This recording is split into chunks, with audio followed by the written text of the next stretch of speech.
नमस्कार, मैं हूं आपके साथ रेशु त्यागी। एपीएन के लोकप्रिय कानूनी प्रोग्राम लीगल हेल्पलाइन में आप सभी का स्वागत है। इसमें हमारे कानूनी विशेषज्ञ रोजमर्रा की जिंदगी की समस्याओं से जुड़े कानूनी मसलों पर आपकी शंकाओं का समाधान करते हैं। आप भी इस प्रोग्राम से जुड़ सकते हैं और फोन करके कानूनी राय ले सकते हैं। आज हम आपको RWA या रेजिडेंट वेलफेयर एसोसिएशन से जुड़ी कानूनी प्रावधान की जानकारी देंगे। हर शहर सेक्टर, बिल्डिंग और कॉलोनियों से बनता है। इन सेक्टर और कॉलोनियों की देखरेख में RWA यानी रेजिडेंट वेलफेयर एसोसिएशन का अहम रोल होता है।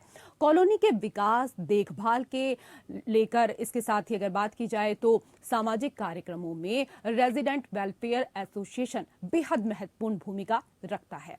शहरों में अपार्टमेंट या कॉलोनी के किसी पॉकेट में रहने वाले लोग बिजली, पानी, सुरक्षा जैसे मसलों के लिए निवासियों का एक समूह बनाते हैं। ऐसे समूह को रेजिडेंट वेलफेयर एसोसिएशन या RWA कहते हैं। RWA किसी सोसाइटी में रहने वाले लोगों का एक समूह है। यह उस सोसाइटी के रोजाना के कामकाज पर नजर रखता है। नया रियल एस्टेट कानून कहता है कि डेवलपर प्रोजेक्ट बनाने के बाद ऑक्यूपेंसी सर्टिफिकेट मिलने के कुछ महीने के अंदर ही RWA वहां रहने वाले लोगों को सौंप देना होगा। तो ये थी कुछ बुनियादी जानकारी। RWA से जुड़ी तमाम पहलुओं पर विस्तार से आज जानकारी देंगे हमारे आज के कानूनी विशेषज्ञ अधिवक्ता परमानंद पांडे जी।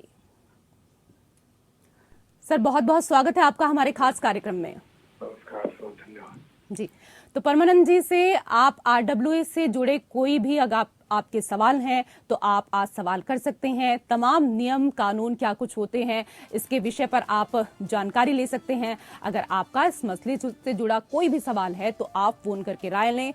2 नंबर आपके टीवी स्क्रीन पर चल रहे हैं, आप डायल कर सकते हैं 0120612797 और एक और नंबर आपके टीवी स्क्रीन पर है 0120612798।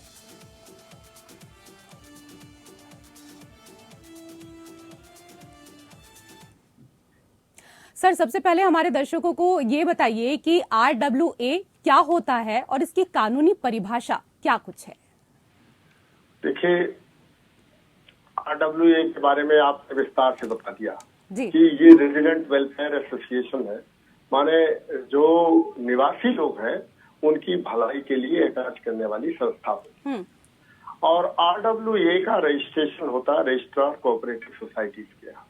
ये रजिस्ट्रेशन जब करा लेते हैं तो सोसाइटीज में रहने वाले लोग यानी वेलफेयर एसोसिएशन बना करके लोग वो चाहते हैं कि किस ढंग का हमारे यहाँ सुरक्षा की व्यवस्था कैसे रखी जाए, बिजली और पानी कैसे ठीक ढंग से व्यवस्था की जाए।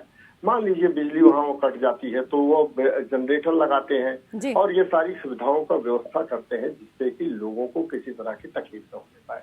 सिक्योरिटी गार्ड्स का भी इंतजाम वही लोग करते हैं जिससे कि लोगों की सुरक्षा में कोई कमी न आने पाए। तो रेजिडेंट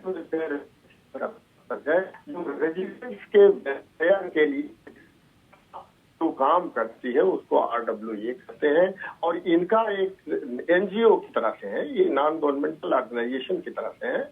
और ये ऑर्गेनाइजेशन का रजिस्ट्रेशन आपको कराना पड़ता है किसके यहाँ से, रजिस्ट्रार कोऑपरेटिव सोसाइटीज के यहाँ से। रजिस्ट्रार कोऑपरेटिव सोसाइटीज के यहाँ रजिस्ट्रेशन कराने के बाद फिर आपको उसका एक तय होता है कि क्या क्या आपके एम्स एंड ऑब्जेक्ट्स हैं। उस एम्स एंड ऑब्जेक्ट्स को पूरा करने के लिए कैसे आप रिसोर्सेज जुटाएंगे, किस ढंग से आप उसको काम करेंगे, ये काम होता है रेजिडेंट वेलफेयर एसोसिएशन का। उसमें कितने लोग पदाधिकारी चुने जाएंगे, कितने अध्यक्ष, कितने उपाध्यक्ष होंगे, कितने उसके एग्जीक्यूटिव मेंबर होंगे, अध्यक्ष और महामंत्री के अलावा कौन लोग काम करेंगे, ट्रेजरर कैसे काम करेगा, ये सारी चीजों की व्यवस्था रेजिडेंट वेलफेयर एसोसिएशन में कराई जाती है जिससे कि लोगों को किसी तरह की असुविधा न हो। आजकल की स्थिति तो यह है कि हर जगह अब हर शहर में लगभग अब छोटे बड़े शहर में सब जगह एक सोसाइटी बनने लगी है। लोग बना करके अपना बिल्डर के कोई बिल्डर का फ्लैट लेता है, कोई अपना ही फ्लैट बनवाते हैं, कुछ लोग अपनी ही सोसाइटी बनाते हैं। तो बाद में वो बिल्डर से सोसाइटी सौंप दी जाती है उनके हाथ में, किसके, रेजिडेंट वेलफेयर के हाथ में। और रेजिडेंट वेलफेयर एसोसिएशन के लोग काम करते हैं इस दिशा में। सर ये भी बताएं, वैसे तो बहुत सारे ऐसे सवाल हैं जो मुझे आपसे करने थे, लेकिन आपने बहुत सारे सवाल मैंने पूछे नहीं पर आपने जवाब दे दिए और हमारे दर्शकों को भी बहुत आसानी से ये चीज समझ में आ गई है। यानी कि कुल मिलाकर एक लाइन में यहाँ पर कहा जाए तो RWA का जो गठन होता है वो जनता की सुविधा के लिए होता है। सर इसको विस्तार से आपसे समझना चाहेंगे अब कि RWA बनाने की प्रक्रिया क्या है, प्रोसेस दरअसल क्या कुछ होता है?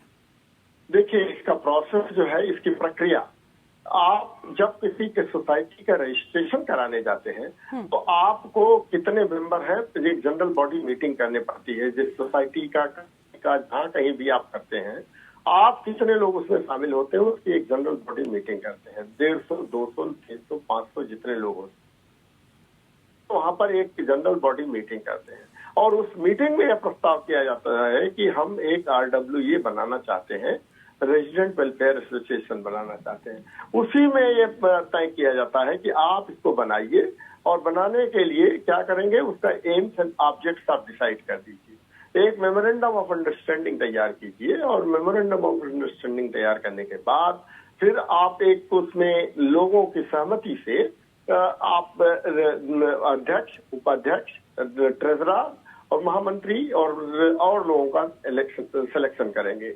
सामान्य तौर पर पहली बात तो यही होता है कि बिना इलेक्शन कराए कर दिया जाता है, लेकिन अगर मान लीजिए ये स्थिति नहीं बन रही है कि सर्वानुमति नहीं हो पा रही है तो उसका एक चुनाव करा करके और लोगों को ये भेज करके फिर रजिस्ट्रार कोऑपरेटिव सोसाइटी तक इसको ले जाइए और कहिए कि हमारी इस संस्था को रजिस्टर करें, जिससे हमको तमाम तरह की कानूनी सुविधाएं प्राप्त हो सके। अगर वो रजिस्टर्ड सोसाइटी नहीं होती है तो काफी दिक्कतें उठानी पड़ती हैं, उसमें ऐसी चीजें आती हैं जिसका आप कई बार समाधान नहीं कर पाते हैं।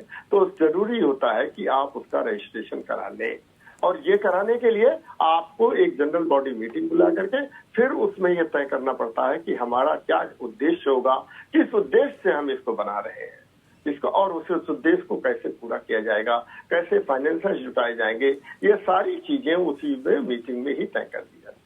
जी, कई और चीजें हैं जो आपसे हम यहाँ पर समझना चाहते हैं। सर ये बताइए कि क्या मसले, कौन से ऐसे मसले होते हैं जो RWA के दायरे में नहीं आते हैं, यानी कि दायरे से बाहर हैं? देखिए, RWA के दायरे से बहुत सारी ऐसी चीजें बाहर में होती है। जैसे कोई लॉ एंड ऑर्डर की सिचुएशन उत्पन्न हो गई, कोई दो लोगों के बीच में आपसी झगड़ा हो गया, तो ऐसा तो नहीं है कि RWA के नाते वहां पर आपको कानून व्यवस्था में पुलिस का हस्तक्षेप होगा। देखिए, आपको बताएं कि सुप्रीम कोर्ट का एक बहुत पहले फैसला आया था कि मान लीजिए विधानसभा या लोकसभा या राज्यसभा के भीतर कोई ऐसी घटना हो जाती है जिसके लिए कहा जाता है ना कि वहां पर पुलिस हस्तक्षेप नहीं कर सकती है, लेकिन एक बहुत बड़ा सवाल आ जाता है कि मान लीजिए ऐसा भगवान न करे कभी हो कि एक लोकसभा या विधानसभा के तहत कभी कोई किसी ने मर्डर कर दिया, तो उसमें क्या होगा? क्या लोकसभा अध्यक्ष को ये अधिकार है या विधानसभा अध्यक्ष को अधिकार है कि उस व्यक्ति का ट्रायल कर सके, उस पर मुकदमा चला सके? नहीं, ये उसके लिए आपको पुलिस का हस्तक्षेप करना पड़ेगा और पुलिस को बुला करके ही उस पर बाकायदा कानूनी ढंग से उस पर मुकदमा चलाना पड़ेगा। यही हालत स्थिति ये होती है RWA में। RWA के जो लिमिटेशंस होती हैं, उस लिमिटेशंस के दायरे के बाहर वो कोई काम नहीं कर सकते हैं। जैसे मान लीजिए किसी ने बैंक से कर्ज लिया है, तो बैंक से कर्ज लेने के लिए बैंक का जो नियम है उसका पालन करना पड़ेगा, न कि RWA का कोई हस्तक्षेप चलने लगेगा। मान लीजिए कोई और ऐसी घटना हो जाती, चोरी, डकैती, बलात्कार की घटना हो जाती है सोसाइटीज के भीतर या उस कॉलोनी के भीतर, तो उसके लिए RWA का कोई अधिकार नहीं रहता है। RWA बस केवल उसके संबंधित काम कर सकती है जो कि उसको अधिकार मिला हुआ है रजिस्ट्रेशन कराते समय, जिस चीज का उसको अधिकार मिला हुआ है, यही काम कर सकते हैं, उसके अलावा कोई काम नहीं। जी सर, कुछ और चीजें हैं जो हम आपसे समझना चाहेंगे। हमारे दर्शकों को ये भी बताइए कि कितने तरह के होते हैं RWA?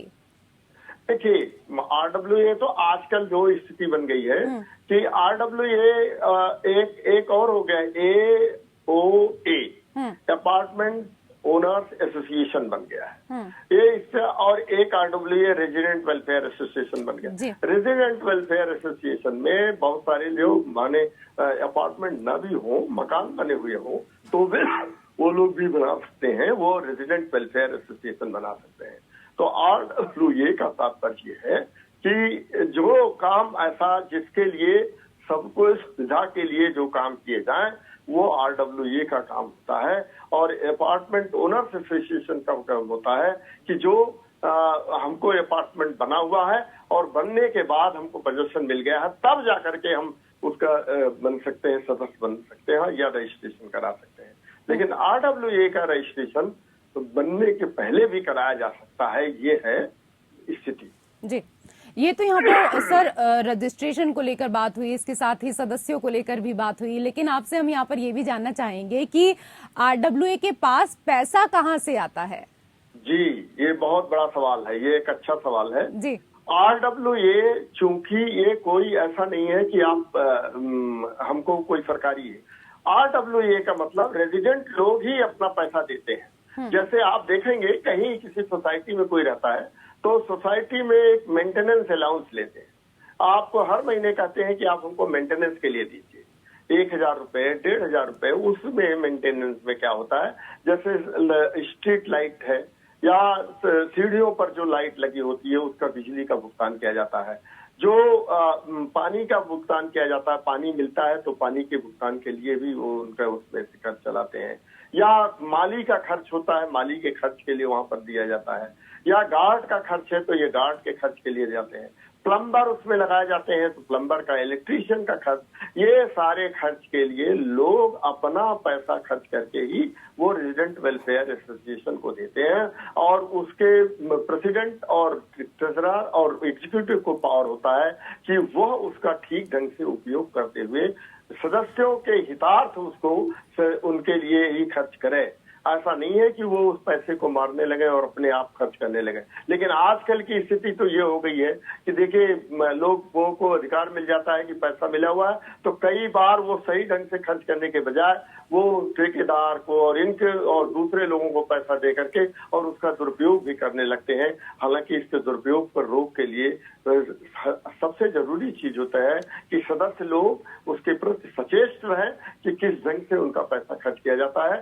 साल में एक बार उनको हिसाब भी देना पड़ता है और हिसाब को आप कायदे से लेखा जोखा को ठीक से देखिए कि सही ढंग से उसका खर्च किया गया है कि नहीं किया गया है। अगर खर्च नहीं किया गया तो उस पर कार्रवाई कर सकते हैं, लेकिन उसका केवल इंतजाम केवल आपको ही कर सकते हैं। कई बार ऐसा भी व्यवस्था होती है कि वहां पर वो मेला लगा सकते हैं, कई बार वो दूसरे लोगों को बुला करके कह देते हैं कि देखिए आप यहाँ ले आइए, अपनी दुकानें सजा दीजिए और उसके लिए हमको पैसा दीजिए और हम आपको स्पेस दे देते हैं और उसमें आप खर्च कर सकते हैं। तो पैसा जनरेट करने का काम जिस ढंग से एक NGO करते हैं वैसे ही ये RWA करते हैं। खास तौर पर इसमें केवल जो सदस्य लोग होते हैं वो ज्यादा खर्च करते हैं।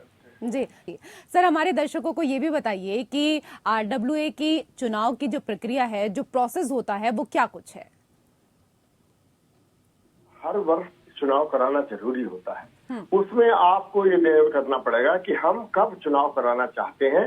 वो आपको एक तारीख दी होती है कि इस तारीख पर हमारा 1 साल पूरा होता है और उसी में आपको लेखा जोखा देना पड़ता है और जनरल बॉडी मीटिंग करनी पड़ती है। तो चुनाव की प्रक्रिया आपको तय करनी पड़ती है कि बाई रेजिंग ऑफ फंड से हाथ उठा करके आप देना चाहते हैं ओपन, या ऐसा है कि आप चाहते हैं कि हमको ये इलेक्शन जो है बैलेट पेपर के थ्रू कराना है। तो ये इसको तरीका के लिए आपको देना पड़ता है और इसकी सूचना आपको RCS रजिस्ट्रार कोऑपरेटिव सोसाइटी को देनी पड़ती है। या तो रजिस्ट्रार कोऑपरेटिव सोसाइटी का अपना प्रतिनिधि वो आता है, चुनाव कराना पड़ता है, और नहीं तो आप खुद ही तय कर लीजिए कि हमारे यहाँ कौन रिटर्निंग अफसर होगा और वही रिटर्निंग अफसर उस चुनाव को करा देता है। अगर मान लीजिए किसी तरह का विवाद है तो उस विवाद को दूर करने के लिए आपको RCS यानी रजिस्ट्रार कोऑपरेटिव सोसाइटी के किसी प्रतिनिधि को बुलाकर कराना पड़ता है और वही रिटर्निंग अफसर बन जाता है, चुनाव अधिकारी बन जाता है और वही चुनाव को आपका संपन्न कराता है। लेकिन सर, कई बार ऐसा भी देखने में आया है कि बिल्डर RWA पर कब्जा छोड़ना नहीं चाहता है। इन हालातों में क्या कर सकते हैं? ये देखिए, ये कई बार नहीं, ये आपको देखेंगे आमतौर पर ऐसा होता है। ये कई बार की बात, आम तौर पर बिल्डर जो है अपना शिकंजा बनाए रखना चाहता है और वो चाहता है कि मुझे किस ढंग से, जैसे अगर मान लीजिए 500 रुपए में काम चलने वाला है तो बिल्डर वहां 1000 रुपए चार्ज करता है या कुछ न कुछ कमी ऐसी लगा देता है कि वो RWA को वो नहीं देता है, सौंपना नहीं चाहता है। क्योंकि वो उसका अपना हित होता है और वो अपने हित को पूरा करता है। लेकिन आप जानते होंगे रेरा कानून के तहत अब ये आवश्यक हो चुका है कि जैसे ही आपने पोजीशन दिया है, यानी आपने अधिग्रहण आपने दे दिया है, उसके पोजीशन दे दिया है, उसके बाद ये जरूरी हो जाता है कि आप RWA को आप उसका पोजीशन दे दें, अधिकार दे दें कि वो चुनाव कराएं और किस ढंग से उसके कॉलोनी की या सोसाइटी की या उसकी जांच हो जानी चाहिए, किस ढंग से उसका प्रयास होगा, उसके बारे में कार्यवाही होगी। ये काम RWA का है, ये बिल्डर का नहीं है। बिल्डर अपनी मनमानी नहीं कर सकता है। बिल्डर को रेरा कानून के तहत जैसे ही पोजीशन दे देता है, वो पोजीशन देने के बाद RWA को उसका अधिकार सौंप देना पड़ेगा। सर, निवासियों के हित के बारे में भी आपसे जानना चाहेंगे। जब RWA निवासियों के हितों का हनन करता है या परेशानियां पैदा करता है, तो निवासी को क्या कुछ करना चाहिए? क्या रजिस्ट्रार से शिकायत कर सकते हैं? जी, ये RWA को इस ढंग से आप मनमाना कार्य नहीं कर सकते हैं। ये एक NGO की तरह से है। ये निवासियों के हितार्थ, निवासियों के हित के लिए बनाया गया है। जो ही निवासियों को ये लगने लगे कि उनका हित नहीं बल्कि अहित हो रहा है या उनका शोषण हो रहा है या उनसे जबरदस्ती पैसे वसूले जा रहे हैं, तो निवासी लोग उसकी शिकायत रजिस्ट्रार कोऑपरेटिव सोसाइटीज को दे, RCS को देंगे और RCS उस पर कार्रवाई करेंगे। आपने देखा होगा कि आए दिन आजकल ये स्थिति आ जा रही है कि रजिस्ट्रार कोऑपरेटिव सोसाइटीज अपना एडमिनिस्ट्रेटर नियुक्त कर देते हैं और वो पूरी उनका भंग कर देते हैं। जो सोसाइटीज होती हैं, सोसाइटीज के जो RWA है उनको कहते हैं कि नहीं, अब आप काम नहीं करेंगे, हमारा रजिस्ट्रार का एक प्रतिनिधि आएगा और वो इस चीज को देखेगा किस ढंग से निवासियों का हित होता है। फिर लेकिन वो ज्यादा दिन तक नहीं रख सकते हैं, क्योंकि उनकी एक सीमा होती है कि आप अनंत काल तक उस चीज को नहीं रख सकते हैं। 3 से 4 महीने के भीतर उनको अधिकार दिया जाता है कि आप पुनः चुनाव संपन्न कराएं और नए लोगों को ले आएं और देखें कि नए लोग या पुराने लोग जो भी चुन करके आते हैं, लोग अगर जनता का विश्वास उनके अंतर्गत होता है, कॉलोनी में रहने वाले निवासियों का विश्वास अर्जित होता है, तो वही लोग चुन करके आएंगे और वही काम करेंगे। ये चीज को ध्यान में रख करके RCS से आप शिकायत कर सकते हैं और RCS इसका निराकरण करेंगे। जी, आज के विषय पर हमारे तमाम दर्शकों को इतनी अहम जानकारी देने के लिए आपका बहुत बहुत धन्यवाद। और इसी के साथ हमारे खास कार्यक्रम लीगल हेल्पलाइन में फिलहाल इतना ही। नमस्कार।